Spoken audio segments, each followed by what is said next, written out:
From a studio high above the clouds of the Okanagan Valley, this is the Cannabis Potcast. Exploring the world of Canadian cannabis culture, one toke at a time. Now, here's your host and bud tender, Gary Johnston. And what a pleasure it is for me to welcome you back to the Cannabis Podcast. Thanks for coming back. Or maybe this could be your very first visit. Well, if it is, you may have a curiosity about cannabis, which could be satisfied by my passion for cannabis and the fact that we're going to be talking about that wonderful plant for the next 30 or 40 minutes or so. Before we get too far, let me remind you this program is intended only for those 19 or older in your jurisdiction and is intended primarily for entertainment and perhaps educational purposes. You should always consume your cannabis responsibly.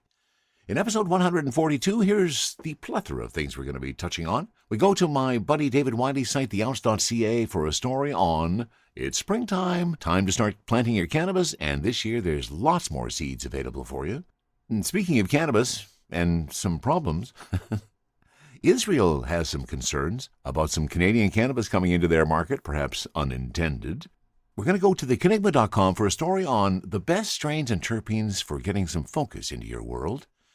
And on Cultivar Corner today, we are trying some All Nations Cherry Gas, delightful flavors, delightful aromas, and an enjoyable experience as well. And one final story that I wish we didn't have to cover, and that's from mjbizdaily.com, and that's how many cannabis stores closed in Canada in 2023. Plus, there have been some moments in my life outside of the Cannabis Podcast, and I'm going to share some of those with you today. That and more on episode 142 of the Cannabis Podcast. And as always, I want to thank you for being a listener. I truly appreciate the fact that you are here. I also want to thank my subscribers at buymeacoffee.com/cannabispodcast. Jordana, Kevin, and Jordan, thank you for your support. Over on Patreon, my patrons, Roger, Tony, Gage, and Rob, truly appreciate the support each and every time you give it to me. It helps me produce a better podcast, and we'll be talking a little bit more about that this episode as well. So let's get to our first story of the day. And for that, we're going to theounce.ca, my friend David Wiley, and it's springtime, folks. Well, it's getting closer to spring. Okay, it's not spring yet. Maybe I jumped the gun on that. However, it's time for us to start thinking about spring, and cannabis seeds are popping up in retail stores. They're starting to pop up in stores, and that means it's a good time to start planting what you're planting outdoors. Aside from the fruits of your labor, growing your own is a rewarding experience if you enjoy caring for plants. Cannabis is a hardy plant that can grow even in challenging conditions. As the saying goes, it's not called weed for nothing. March is generally when people start popping their seeds, so now's the time to start gathering what you need. And there's a good selection of seeds this year, with different varieties available in different parts of the country. Cannabis seeds in British Columbia. In BC, there's a handful of classic cultivars available from 34th Street Seed Company, including Pink Kush, Bubba Kush, AK-47, Acapulco Gold, Super Lemon Haze. They're each about $33. Located on BC's Texada Island, Weathered Island Craft Cannabis has a couple of multi-packs available, including their Texada Coastal Pack and their Time Warp Pack. They cost about $25. If you'd rather grow a plant for CBD instead of THC, Homegrow with Freedom has Painted Lady CBD seeds. It's a balanced cross of AC/DC and Auto 2 Franklin. There are 5 in the pack and they cost about $33. In Ontario, seeds are more expensive.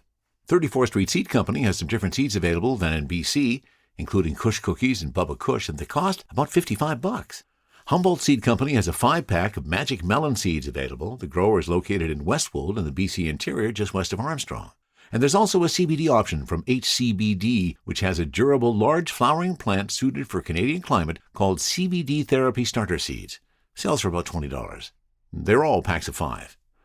In New Brunswick, 34th Street Seed Company again dominates the cannabis seed market. The Edmonton-based company has more than a dozen kinds of seeds available, including Mango CBD 1-to-1, Garlic Cookies, and Double Chocolate X. Eco New Brunswick, proudly grown, has Sunset and Maximus seeds, and they're all about $55 for 5 of them. Interesting to see what happens in the seed market and with it growing this year. I found it interesting. Last year, I grew some Acapulco Gold, which was an autoflower, and I hate to admit it, but there was a male plant that got left in the ground, and I ended up with some seeds. I think I've found so far now, there's probably a bunch more I can go through to find more, but so far I have about 5 Acapulco Gold seeds, and I'm going to try popping them, and we'll see if they do anything this year. Interesting to see how the year comes, and we may try some different fertilizer from Future Harvest, who we got introduced to last year. We'll see how that goes. So there you go. The cannabis seeds are popping up in stores across Canada. From the cannabis-infused studio in the clouds, this is the Cannabis Podcast. And we are going to mjbizdaily.com for our next story, unfortunately about how many cannabis stores in Canada closed in 2023. A record number of cannabis stores in Canada might have closed or changed hands in 2023, according to new data from regulators in the three largest Canadian marijuana markets. The data paints a picture of a viciously competitive retail landscape in some parts of the country, while other areas appear to remain in a steady build-out phase. MJ Biz Daily asked regulators for data about cannabis retail license cancellations and new licenses issued in Alberta, British Columbia, and Ontario, which together account for nearly 75% of regulated marijuana sales in Canada. The number of cannabis retail licenses that were cancelled or not renewed in Alberta during 2023 exceeded the number of new store licenses issued, the first time this has happened in the province since Canada legalized marijuana in 2018. In 2023, 62 cannabis store licenses were cancelled or not renewed in Alberta. Meanwhile, 48 new cannabis store licenses were issued. The previous year, Alberta regulators issued 140 new store licenses, compared with 73 licenses that were cancelled or not renewed by license holders. The data paints a rough picture of store closures. Provincial regulator Alberta Gaming, Liquor and Cannabis, the AGLC, cautions against drawing a direct line between a store cancelling a license and the store exiting the industry, citing several other possibilities, including relocation. Alberta currently has 749 cannabis providers, and the province is thought to be Canada's most mature marijuana retail market. Matt Moorer, chair of the Cannabis Law Group at Torkin Mains in Toronto, said it makes sense to see the number of new store licenses fall in a market such as Alberta, which already is well established. In a phone interview with MJ Biz Daily, Moorer said he's curious to see when the Alberta market will settle into a natural balance between supply and demand for open stores. As long as the cancellation numbers stay high, to me that says there's still an imbalance. At some point you should see minimal cancellations, a few a year, and that would be for reasons specific to the stores, not the industry in general, Moorer said. Until we see those numbers drop further on the cancellations, it's still a sign there's oversaturation. In Ontario, the largest cannabis market in Canada, by sales, the number of new store applications has declined every year since 2021. In 2021, just over 1,000 retail store applications were issued, reflecting high entrepreneurial enthusiasm for the burgeoning industry, according to data shared with MJ Biz Daily by the Alcohol and Gaming Commission of Ontario, the AGCO. The following year, the number of RSAs in Ontario dropped by more than 50% to 429 new RSAs, before falling again in 2023 to 269. License cancellation numbers haven't risen as quickly. In 2028, 8 RSAs were cancelled, and the figure grew to 106 in 2022 and fell to 92 in 2023. The data suggests there are still more stores entering the Ontario market than there are exiting. In British Columbia, the number of new cannabis licenses approved also has been declining. The province issued 47 new store licenses last year, lower than the 2022 figure and roughly 50% less than the 98 permits issued in 2021, according to the Liquor and Cannabis Regulation Branch data. In recent years, the following number of cannabis retail licenses were cancelled or expired in British Columbia. 2021, there were 12. 2022, it was 6, and it climbed to 17 in 2023. The province had 493 stores in operation as of Friday.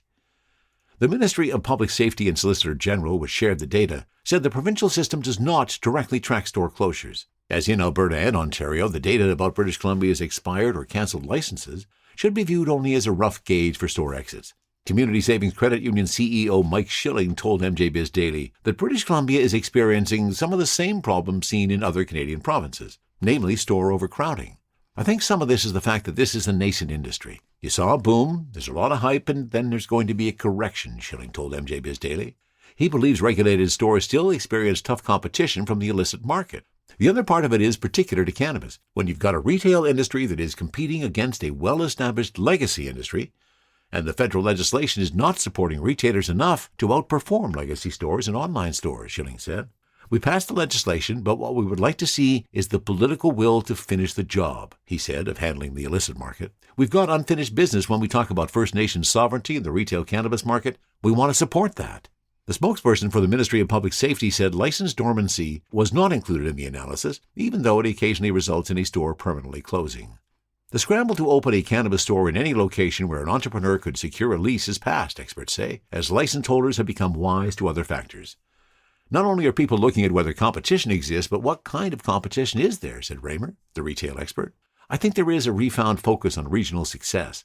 Regional success looks like being efficient with your resources and understanding where your store placement is. Rather than owning two stores located hundreds of miles apart, she said entrepreneurs are looking to boost efficiency by choosing locations that mean stores can share resources. Raymer said having one location is a difficult path to go down because owning multiple stores potentially offers scale and gives a competitive advantage. It's very difficult to have a low-volume store and hire the best leadership, whereas if you have a couple of stores, you can be efficient and they can cover multiple locations. Because of that, there's a renewed focus on getting a certain number of stores in a portfolio to get scale. And I think as we are in the 6th year of legalization, we're going to see more of these adjustments of the retail store market. It's a natural factor of what's going to occur, and I'm afraid I have no prediction of what you're going to see in the future. I think the industry and the supply and demand should work itself out. THC, CBD, terpene profiles, what's in me? Oh, please explain to me. Cultivar Corner, Cultivar Corner, oh yeah. Cultivar Corner, please explain this stuff to me. On Cultivar Corner today, we are taking our first look at some All Nations cannabis. This is cherry gas indica that I have in my hands, and let's crack the jar and see what kind of aromas are awaiting us here. Oh, I get the cherry gas. Oh, wow. That is very, very fragrant. And cherry. Like normally when stuff has fruits associated to it, I don't pick up the fruit that's often notified or noticed. What are my terpenes in here? Limonene, myrcene, and there it is, farnesene. It's becoming my new favorite. And total terpenes on this, 2.4%, which is amazing when you consider the aroma that pops out of that jar. You heard that crack? It was sealed very nicely. So let me take one of those buds out, and let's take a gander at All Nations Cherry Gas before we'll give you a description of what All Nations is all about as we head down that path as well. But right now, I got my jeweler's loop out. Take my first look at this All Nations Cherry Gas. Now, it is pretty firm. I'm not getting a lot of pushback on that, but I'm sure that'll change when I start to break up the bud. But one thing they talked about is a dense trichome-covered buds. I got my jeweler's loop out here. And there is definitely some dense covered buds there. Oh, very nice. Just delightful. So the flower is light green. There's lots of red pistils. And I'm not just subtle touches of purple as I look at a couple of those buds. And I spin them around. There's a few notes of some purple there. Very nicely manicured. I'm going to break this one up, and I'm expecting to get... Oh, I'm just amazed at the cherry flavor and the cherry aroma. It's astounding me. I don't usually pick up those notes, and I'm definitely picking this one up. All right, so let me tell you a little bit about All Nations Cannabis. Stolo-grown craft cannabis. Led by an indigenous collective on Stolo traditional territory in British Columbia, Canada, All Nations weaves traditional indigenous values with industry-leading cultivation methods to craft the highest quality of cannabis. And what we are looking at here is Cherry Gas, a cross of triple OG, cherry frosting, and gelato.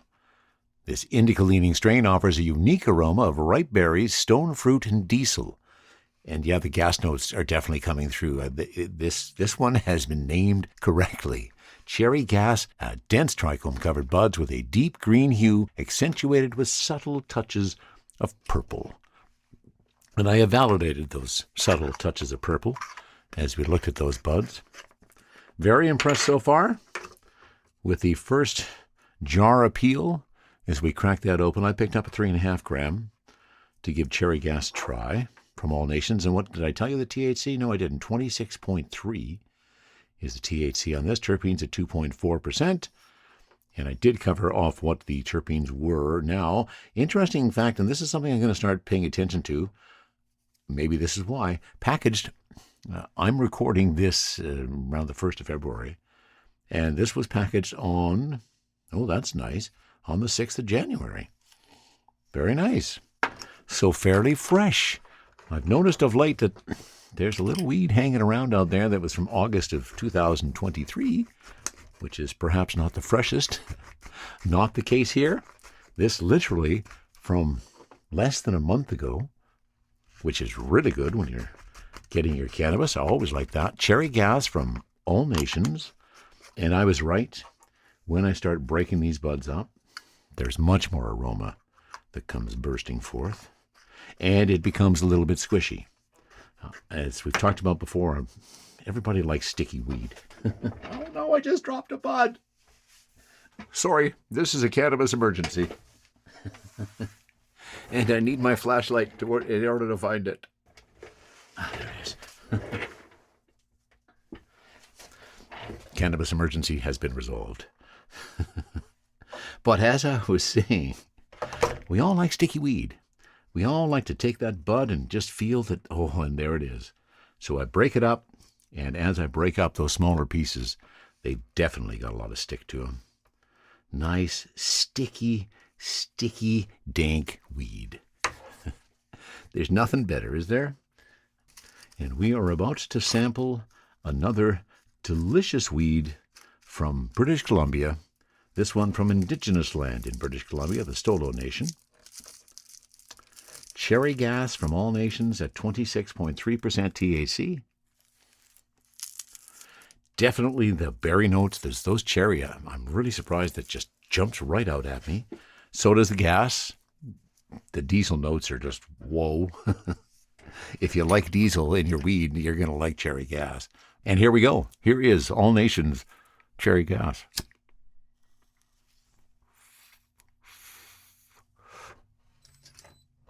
Oh, and my air max just came up to temperature.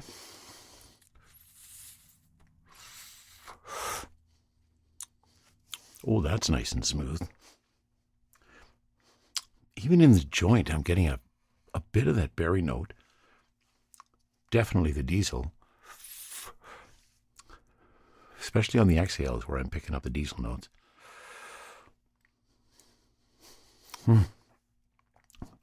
Really nice. Liking the feel of that. Let's have a taste of cherry gas in the vaporizer.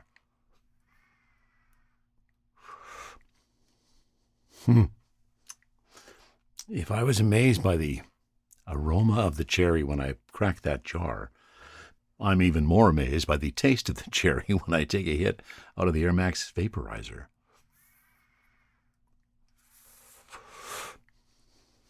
Oh, that is really nice.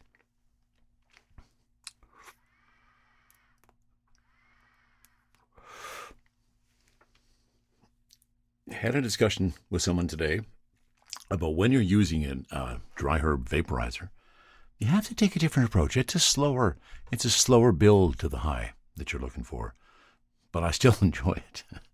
And of course, when I add the joint on the other side of it, I'm kind of doing double duty here.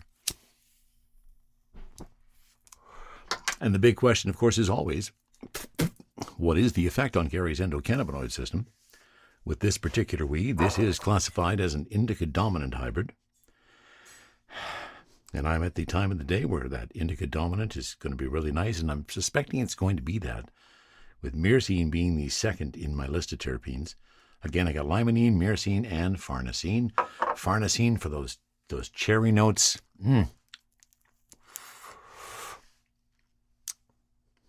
Okay, that even tastes good in the joint.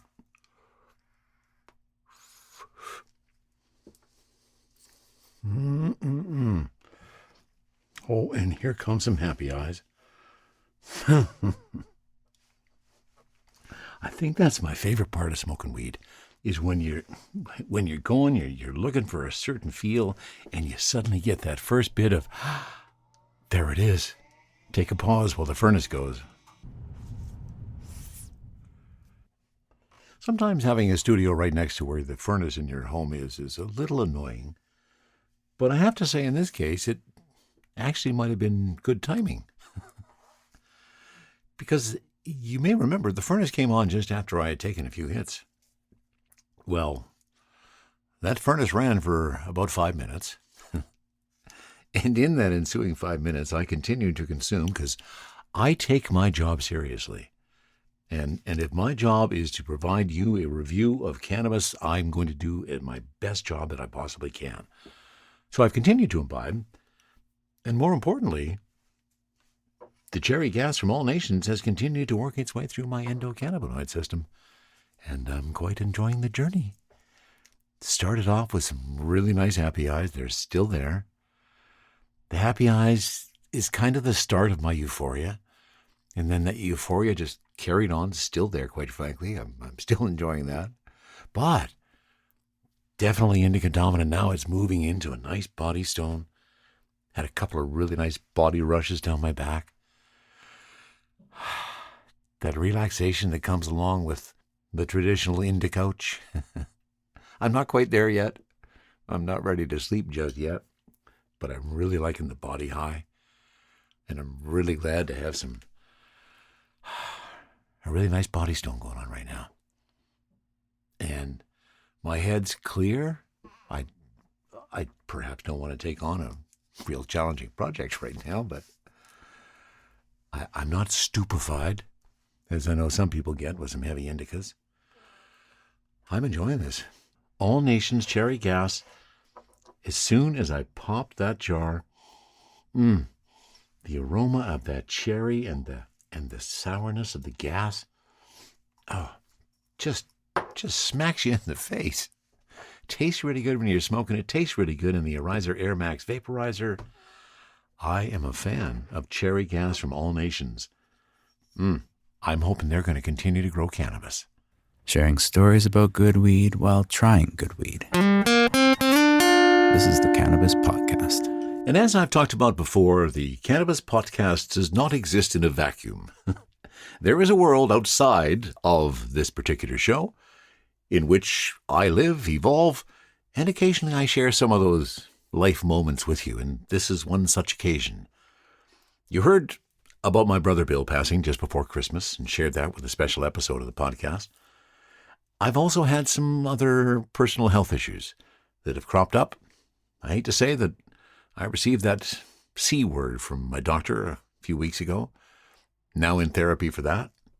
All of those events and the things that have happened to me over the past year from a medical perspective, it seems it's been never ending. It's made me rethink things, and I'm making some changes. And one of those changes is I'm going to be spending more time focused on the Cannabis Podcast because I'm retiring from my retail job. I think just a few days after this episode airs, I will be leaving Spirit Leaf Kelowna. Had a blast there, really enjoyed working with Tarek Shabib, the owner of the store. Really enjoyed helping him establish the store with a really good foundation. But it's time for me to move on. It's time for me to begin the next chapter of my life, spend more time doing voice work, and spend more time dedicated to this, the Cannabis Podcast. And that's why it's in moments like this that I truly appreciate the people who are helping me do this.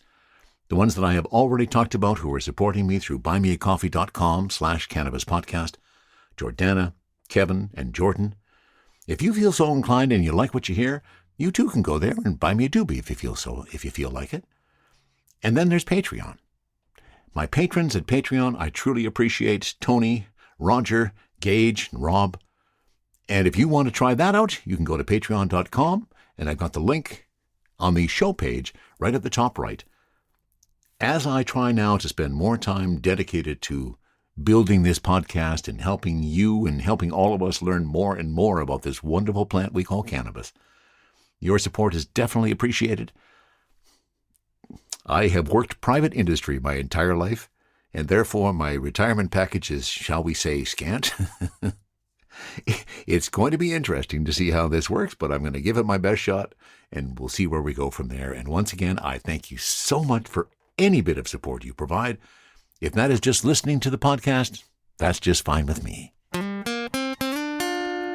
And another story from MJ Biz Daily today about Israel launching an anti-dump probe into Canadian cannabis companies. The Commissioner of Israel's Trade Levies Unit opened an anti-dumping investigation in mid-January concerning the importation of medical marijuana from Canada after finding a causal link between the imports and damage to Israel's local cannabis industry. Any move to restrict imports could have a major impact on Canada's fragile cannabis export sector, as Israel currently accounts for more than one-third of all cannabis exports from Canada by weight. In fiscal year 23, Israel imported roughly 21,000 kilograms of cannabis from Canada for commercial and scientific use. In a letter to Michael Mancini, Chief Commercial Counselor for the Embassy of Canada in Israel, Danny Tal, Director of Import Administration at Israel's Ministry of Economy and Industry, wrote, "I wish to inform you that after I found that special circumstances exist, I have decided to initiate an anti-dumping investigation concerning the importation of medical cannabis from Canada. Our findings regarding whether there is dumping, consequent in injury, and the duty required will be determined on the basis of best information available. It is therefore important that every interested party will submit information, evidence, their arguments, and an answered questionnaire." In a statement to MJ Biz Daily, Global Affairs Canada, which manages the nation's diplomatic ties, said it was disappointed in Israel's move. "We were disappointed with Israel's decision to initiate an anti-dumping investigation on imports of medical cannabis from Canada," agency spokesperson Jean-Pierre Godbout said in a statement. "We are as well reviewing the details of Israel's decision and will engage with implicated Canadian exporters. The investigation was launched after Israeli companies reportedly suffered financial losses because of competition with cheap Canadian imports, according to Israeli Cannabis Magazine, which first reported the investigation.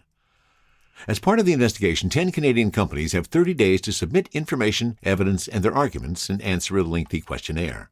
The Canadian licensed producers named in the investigation are Auxley Cannabis Group, Toronto; Canopy Growth Corporation, Smith Falls, Ontario; Kronos Group, Toronto; Decibel Cannabis, Calgary, Alberta; Organigram Holdings, Toronto; SNDL, Calgary, Alberta; Tilray Canada and its subsidiary Hexocorp, which have headquarters in Ontario and Quebec, respectively; and Village Farms International in Delta, British Columbia. The documents announcing the investigation also name the Green Organic Dutchman, a Mississauga-based company that rebranded to Bazam 1 year ago. MJ Biz Daily reached out to a number of the licensed producers named in the investigation, but only Tilray responded with a statement by acknowledging that the company received the notice of inquiry. To date, Tilray Brands has only shipped into Israel from its Portugal facility, the spokesperson said. However, we firmly believe that Tilray Brands has complied with all applicable laws for prior sales into Israel. Israel joins companies from Australia, Colombia, and Jamaica that have cried foul over Canada's import-export situation. Colombia and Jamaica previously have accused Canada of protecting its domestic cannabis producers by blocking commercial imports of medical marijuana. The trade issue has drawn attention because there are a small number of meaningful legal import markets for medical cannabis, and Canada, the largest federally regulated medical market in the world, doesn't allow commercial imports. In 2020, Jamaica's former Minister of Industry, Commerce, Agriculture and Fisheries told MJ Biz Daily that it appears manifestly clear that the refusal of the Canadian government to allow the importation of commercial quantities of marijuana from Jamaica is putting the investment of several Canadian investors in Jamaica at risk. Health Canada, the federal regulator for medical cannabis importing and exporting, said in a statement, "Consistent with Canada's international obligations, Health Canada maintains control over the international movement of cannabis for medical and scientific purposes, strictly limiting international trade for these purposes and authorizing permits and exemptions on a case-by-case basis. Exports and imports for any other purposes is prohibited under Canadian law."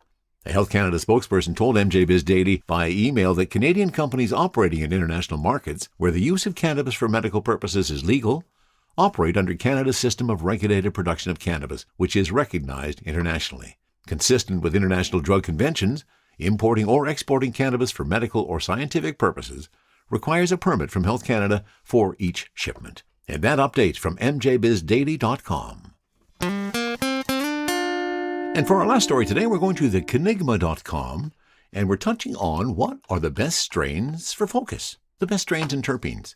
It's 3 p.m., the last stretch of the workday, and your mind is jumping around. You know, if you could just focus, you would knock out your last few tasks and be done. But your mind just won't cooperate. Should you reach for a joint or a tincture? As with all things in cannabis, it depends. There is certainly some evidence that cannabis may be helpful with increasing focus in the right dose with the right terpenes and cannabinoids. Cannabis may also be able to help you reach a flow state where ideas and focus are effortless. The little research that exists today isn't cut and dry, but it does identify several factors that influence whether cannabis can help you focus. The best weed strains to help you focus have a balance of CBD and THC, are energizing and stress-relieving, and have a terpene profile that includes pinene, linalool, or beta-caryophyllene. Strain names are an unreliable method of finding cannabis that works for you, but for simplicity's sake, these are the strains mentioned in the article: Harlequin, AC/DC, and Canatonic. Being able to focus well is essential for any adult. Without focus, nothing gets done, from work tasks to loading the dishwasher. Being able to focus and complete tasks is important for your mental health, emotional satisfaction with yourself, and even your quality of life. Can cannabis really help you focus? After all, stoners aren't exactly known for their lengthy attention span. The short answer is maybe. It depends on several factors, including the cannabinoids and terpenes in your weed, as well as how much you consume. Some scientists believe cannabis can help some people get into the zone, but can make others too relaxed to focus well. It starts with the right cannabinoids. You don't necessarily want a strain that is entirely CBD or THC, but ideally a combination of the two. THC can have different effects on cognition in different people, but most cannabis consumers know the feeling of getting so high that you end up falling asleep or spacing out, the opposite of what you're trying to achieve when you want to focus. On the other hand, it's hard to feel a dose of CBD in the same way, and many people are looking for the recognizable effect of THC. You also need to find the right dose. CBD and THC both have biphasic effects, which means how they affect you in low doses is the opposite of how they can affect you in high doses. The frontal lobe of your brain is responsible for focusing your attention. On days when your attention is scattered, it can feel like your frontal lobe is working against you, bouncing you from idea to idea without rest. But this isn't the only area of the brain affected by cannabis consumption. A 2002 study found that cannabis increased blood flow to the frontal lobe of the brain. Researchers also found that cannabis consumption did not significantly alter mean behavioral performance on the attention task, meaning cannabis consumption is not inherently distracting. Cannabis also increases blood flow to the cingulate cortex, a part of your limbic system in the area of the brain responsible for behavior regulation. If you've ever consumed cannabis before a boring task like washing dishes or folding laundry, you've experienced the benefits of this. Your frontal lobe and limbic system are crucial in idea formation, along with the temporal lobe. Increasing blood flow to these areas can help spark an idea or several that you're able to dive into and focus on entirely. Stress can impact your ability to focus. It causes a rise in the levels of cortisol, a hormone produced in your adrenal glands, which is crucial in regulating your body's stress response. But increased cortisol levels can make it challenging to focus. CBD can reduce cortisol levels in the brain. The reticular activating system, RAS, is a small part of the brain that helps you focus by processing information and stimuli at lightning speed. The RAS is a sensitive piece of equipment. When it's under or overstimulated, focusing can be difficult. Increased stress will increase cortisol levels, which can quickly overstimulate the RAS, making it nearly impossible to concentrate. Most cannabis products are advertised by the sativa or indica classification model, but this actually is not the best way to pick your strain. Indica and sativa are plant classifications telling you more about the shape of the leaves and the height of the plant than the chemical makeup of its flowers. Strain names aren't much help either, since there are no standard regulations as to what constitutes a certain strain. A best indicator of the right cannabis strain for you is by chemotype. Type 1, high THC, low CBD. Type 2, balanced THC and CBD. Type 3, high CBD, low THC. Type 2 is usually the best type of cannabis to increase focus and potentially reach a flow state because of the presence of CBD. It balances the heightening effects of THC. Type 2 strains can be challenging to find, so if you can't find them, you can blend in some CBD flower with your Type 1 products. Type 1 cannabis products are the most popular on the legal market, but they shouldn't be your first choice for focus and reaching a flow state. It's easy to overdo the amount of THC needed to help you focus, and instead get so high that you'll fall asleep or get completely distracted. THC can also increase anxiety in some people, which is the opposite of helping you focus. The best terpenes for focus? Pinene. A 2005 study of terpenes found that pinene acts as an inhibitor to an enzyme that breaks down the neurotransmitter acetylcholine, which may help to enhance energizing and focus effects.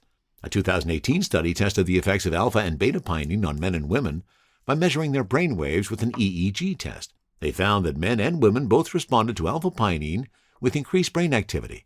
However, women reacted more strongly than men to beta pinene. Linalool.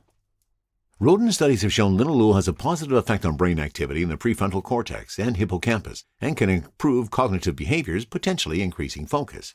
Beta-caryophyllene has dose-dependent anti-anxiety and antidepressant effects, combating stress in the brain.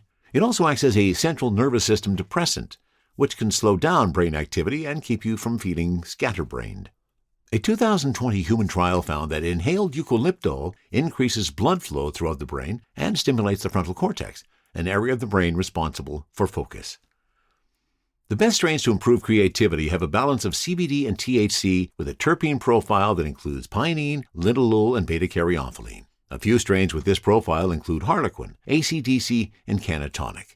These are just a few examples and don't necessarily reflect the chemical makeup of the strains bearing these names near you. Instead of looking for these exact varieties, ask to see the certificate of analysis when possible to get a clear idea of the chemical makeup of your product. If you don't have access to lab reports, smell the weed before you buy it. And as a bit of a sidebar to that, wouldn't that be nice in Canada if you could smell your weed before you buy it? But there you go, a little bit of a summary on some of the best strains for you to be able to focus. From a studio high above the clouds of the Okanagan Valley, this is the Cannabis Podcast. And let me finish once again with my thanks for you being here, for your support, for being a listener. I truly do appreciate it. And we're going to end with a joke, as we like to do, and this one today is from toughmama.com.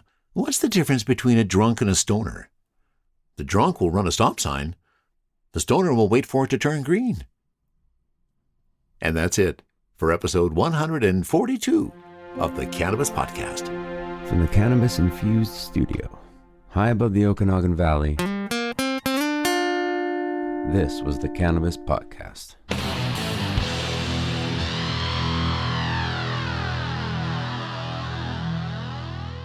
Thanks for listening to today's show. To check out more great cannabis podcasts, go to podconnects.com. Here's a preview of one of our other shows. Tune into a Major Journey podcast today, where guests take listeners on journeys and immerse themselves in the roller coaster ride both in and out of the cannabis space that brought them to where they are today. Throughout our conversations, guests share valuable lessons that they've learned along the way that listeners can use to empower growth both in their personal and professional lives. Check out A Major Journey today on all major podcast platforms.